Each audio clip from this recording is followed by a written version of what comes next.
Hello students, let's read the question. Your question says consider the following statement about organic farming. Organic farming के बारे में आपको statements देखनी है और बताना कौन सी स्टेटमेंट सही है. ठीक है, नीचे जो स्टेटमेंट आपको दी गई है, फर्स्ट है it utilises genetically modified crops like BT cotton. Second है it uses only naturally produced inputs like compost. Third, it does not use pesticides and urea. Fourth, it produces vegetables rich in vitamins and minerals. आपको बताना है कौन सा option correct है. Option A second, third and fourth. Option B third and fourth only. Option C second and third only. Option D first and second only. ठीक है अच्छा, सबसे पहले हम यहाँ पे बात करेंगे की कंसेप्ट की. सो यहाँ पे की कंसेप्ट आपका क्या है, ऑर्गेनिक फार्मिंग. ठीक है बच्चों, सो ऑर्गेनिक फार्मिंग आपकी होती क्या है. बेसिकली ऑर्गेनिक फार्मिंग वो फार्मिंग होती है इन विच farmer uses natural manures,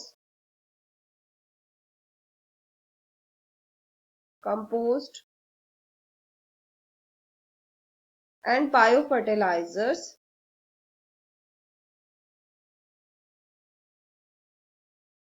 instead of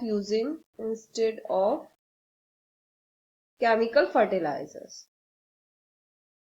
ठीक है बच्चों, इस टाइप की फार्मिंग के लिए जो भी हम यूज करते हैं अपनी क्रॉप प्रोडक्टिविटी को बढ़ाने के लिए, वो सब कैसा होता है, नेचुरल होता है. वो कुछ भी सिंथेटिक नहीं होता या फिर केमिकल नहीं होता है. ठीक है, फॉर एग्जाम्पल जैसे सम microbes such as earthworms are used to enhance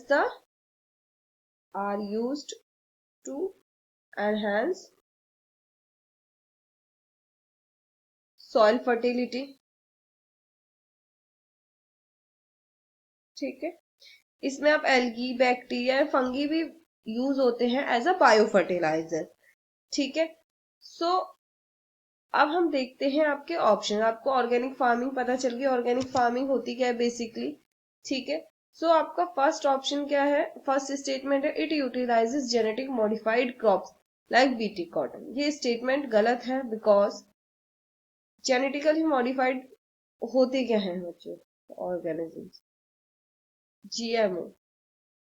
ठीक है, जेनेटिकली मॉडिफाइड ऑर्गेनिज्म वो होते हैं या क्रॉप्स वो होती हैं इन विच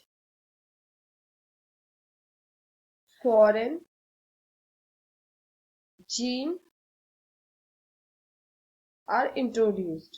दैट मीन्स जिसके हमने जेनेटिक मटेरियल में कुछ चेंज किया हो.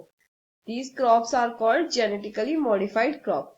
और बीटी कॉटन भी क्या है, एक ट्रांसजेनिक क्रॉप है जिसमें क्या किया गया है, बेसिलस थुरिंजेंसिस नामक बैक्टीरिया का जो है जीन है वो उसमें ट्रांसफर किया गया है. सो फर्स्ट स्टेटमेंट तो आपकी इनकरेक्ट हो गई.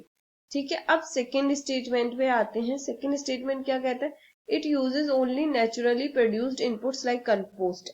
जैसे कि मैंने बताया यहाँ पे जो भी हम यूज करेंगे क्रॉप प्रोडक्टिविटी को बढ़ाने के लिए वो क्या होगा, नेचुरली मेड होगा. ठीक है, तो ये सेकेंड स्टेटमेंट आपकी ठीक हो जाएगी. Now come to the third one, it does not use pesticides and urea. जैसे कि मैंने आपको बताया कोई भी सिंथेटिक या केमिकल हम नहीं यूज करेंगे, तो ये स्टेटमेंट भी ठीक है कि it does not use pesticides and urea. अब आते हैं फोर्थ पे, it produces vegetable rich in vitamin and mineral. ये बात गलत है. जो भी हमें ऑर्गेनिक फार्मिंग से वेजिटेबल्स या फिर कुछ भी फ्रूट्स वगैरह जो भी मिलते हैं वो क्वालिटी में अच्छे इसलिए होते हैं क्योंकि उनमें कोई केमिकल यूज नहीं होता है. बट ऐसा नहीं है कि उनमें विटामिन ज्यादा होते हैं या मिनरल्स ज्यादा होते हैं. ठीक है, सो ये स्टेटमेंट आपकी गलत है फोर्थ. सो आपकी करेक्ट स्टेटमेंट कौन सी होगी, second and third. So your answer will be option C, that is second and third are only correct.